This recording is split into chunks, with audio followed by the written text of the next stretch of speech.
Bonjour à tous et bienvenue sur ma chaîne dédiée au bien-être et au développement personnel.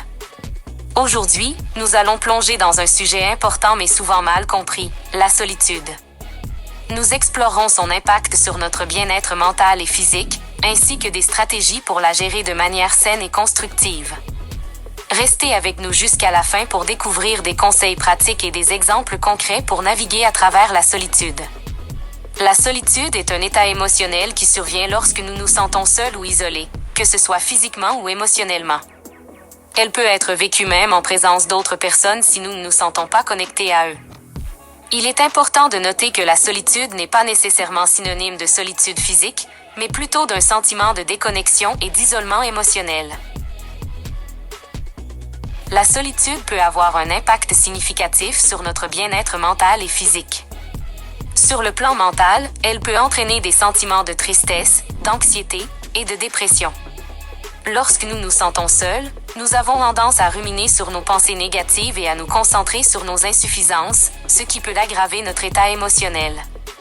Sur le plan physique, la solitude prolongée peut entraîner des problèmes de santé tels que des troubles du sommeil, une baisse de l'immunité et même des risques accrus de maladies cardiovasculaires. Quelles sont les causes de la solitude? La solitude peut être causée par divers facteurs, notamment les changements de vie majeurs tels que le déménagement dans une nouvelle ville, la perte d'un emploi ou le divorce. La perte de relations importantes, comme la mort d'un être cher ou la fin d'une amitié proche. Les troubles de santé mentale tels que la dépression, l'anxiété sociale ou la phobie sociale. Les schémas de pensée négatifs ou les croyances limitantes qui alimentent le sentiment d'isolement. Comment la solitude peut-elle varier en fonction de notre âge, de notre environnement social et de notre situation de vie? La manière dont nous vivons la solitude peut varier considérablement en fonction de différents facteurs. À différents âges de la vie, nos besoins sociaux et notre capacité à développer des relations peuvent changer. Par exemple, les jeunes adultes peuvent ressentir la solitude en raison de transitions de vie majeures, tandis que les personnes âgées peuvent se sentir isolées en raison de la perte de leurs proches ou de la diminution de leur réseau social. Notre environnement social, y compris notre cercle d'amis, notre famille et notre communauté, peut avoir un impact sur notre expérience de la solitude. Par exemple, un manque de soutien social peut aggraver la solitude, tandis qu'un réseau de soutien solide peut atténuer ses effets. Notre situation de vie, comme le fait de vivre seul, en couple ou en famille, peut également influencer notre expérience de la solitude. Certaines personnes peuvent se sentir plus seules lorsqu'elles vivent seules, tandis que d'autres peuvent ressentir un sentiment d'isolement même au milieu d'une foule. Quels sont les signes indiquant que nous souffrons de solitude?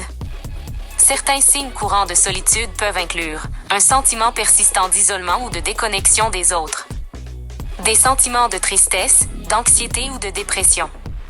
Éviter les interactions sociales ou se retirer de ses relations existantes. Se sentir incompris ou non soutenu par les autres. Utiliser des comportements d'évitement ou des distractions pour masquer les sentiments de solitude. Comment la solitude peut-elle affecter nos relations interpersonnelles? La solitude peut influencer nos relations interpersonnelles de différentes manières. Elle peut nous rendre plus vulnérables à la dépendance affective, où nous recherchons désespérément la validation et l'approbation des autres pour combler notre propre vide émotionnel. Elle peut créer des barrières à l'intimité émotionnelle, car nous avons du mal à partager nos véritables sentiments et besoins avec les autres. Elle peut entraîner une diminution de l'engagement et de l'investissement dans nos relations existantes, car nous nous retirons émotionnellement pour éviter la douleur de la connexion. Existe-t-il des avantages à être seul parfois? Oui, il existe des avantages à passer du temps seul, notamment la possibilité de se reconnecter avec soi-même et de développer une meilleure compréhension de ses propres besoins, désirs et valeurs. La capacité à cultiver l'indépendance et l'autonomie, en apprenant à se soutenir soi-même et à prendre des décisions autonomes. Le temps et l'espace pour la réflexion et la croissance personnelle, en permettant d'explorer ses pensées et ses émotions en profondeur. L'occasion de se détendre et de se ressourcer, en se retirant du tumulte de la vie quotidienne pour se concentrer sur le bien-être mental et émotionnel. Stratégie pour gérer la solitude, cultivez des relations sociales, investissez du temps et de l'énergie dans vos relations avec les autres. La solitude peut parfois découler d'un manque de connexion avec les autres, Alors prendre des mesures pour cultiver des relations sociales positives peut être extrêmement bénéfique. Identifiez les amis ou les membres de la famille avec lesquels vous vous sentez à l'aise et en sécurité. N'hésitez pas à les contacter pour planifier des activités ensemble ou simplement pour avoir une conversation. Pratiquez l'autocompassion, apprenez à vous traiter avec gentillesse et compréhension, comme vous le feriez pour un ami. La solitude peut souvent être accompagnée de sentiments d'autocritique ou de jugement, mais en pratiquant l'autocompassion, vous pouvez apaiser ces pensées négatives. Pardonnez-vous pour vos faiblesses et vos erreurs, et rappelez-vous que personne n'est parfait. Acceptez-vous avec toutes vos imperfections et reconnaissez votre valeur intrinsèque en tant qu'être humain. Trouvez des activités enrichissantes en solo, profitez de votre temps seul pour vous engager dans des activités qui vous apportent de la joie et du bien-être. Cela peut inclure la lecture, l'écriture, la méditation, la peinture, le jardinage ou toute autre activité qui vous permet de vous reconnecter avec vous-même. Explorez de nouvelles passions ou intérêts que vous avez toujours voulu poursuivre. Utilisez ce temps seul comme une opportunité pour vous découvrir et vous épanouir dans des domaines qui vous intéressent vraiment.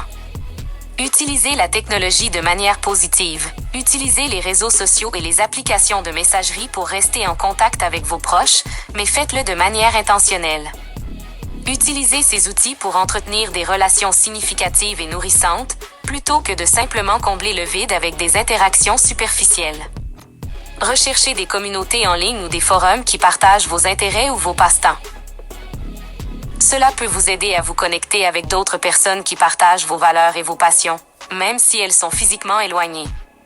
Cherchez un soutien professionnel si nécessaire. Si vous avez du mal à gérer vos sentiments de solitude ou si cela affecte votre santé mentale, n'hésitez pas à demander de l'aide à un professionnel de la santé mentale. Ils peuvent vous fournir les outils et les ressources nécessaires pour surmonter ces défis. La thérapie individuelle ou de groupe peut être particulièrement efficace pour aborder les problèmes de solitude et développer des stratégies de gestion adaptées à votre situation personnelle. En suivant ces stratégies et en étant patient avec vous-même, vous pouvez apprendre à gérer la solitude de manière saine et constructive et trouver un équilibre entre le temps que vous passez seul et le temps que vous passez en compagnie des autres. Souvenez-vous que la solitude est une expérience humaine universelle et qu'elle peut être une opportunité pour la croissance personnelle et la découverte de soi. Exemple concret, faire du bénévolat dans un refuge pour sans-abri pour briser la solitude en aidant les autres. Rejoindre un club de lecture local pour partager des passions avec d'autres personnes partageant les mêmes intérêts. Se consacrer à un passe-temps créatif comme la peinture ou la musique pour trouver un sens de l'accomplissement et de la connexion avec soi-même. La solitude est un aspect de la condition humaine qui peut être à la fois difficile et enrichissant à vivre. En comprenant son impact sur notre bien-être et en mettant en œuvre des stratégies pour la gérer de manière saine, nous pouvons transformer notre expérience de solitude en une opportunité de croissance personnelle et de connexion plus profonde avec nous-mêmes et avec les autres. Nous espérons que les conseils et les exemples partagés dans cette vidéo vous aideront à naviguer à travers les défis de la solitude et à trouver un sentiment de paix et de satisfaction dans votre vie. Merci de nous avoir rejoints aujourd'hui et n'oubliez pas de vous abonner à notre chaîne pour plus de conseils sur le bien-être et le développement personnel. À bientôt!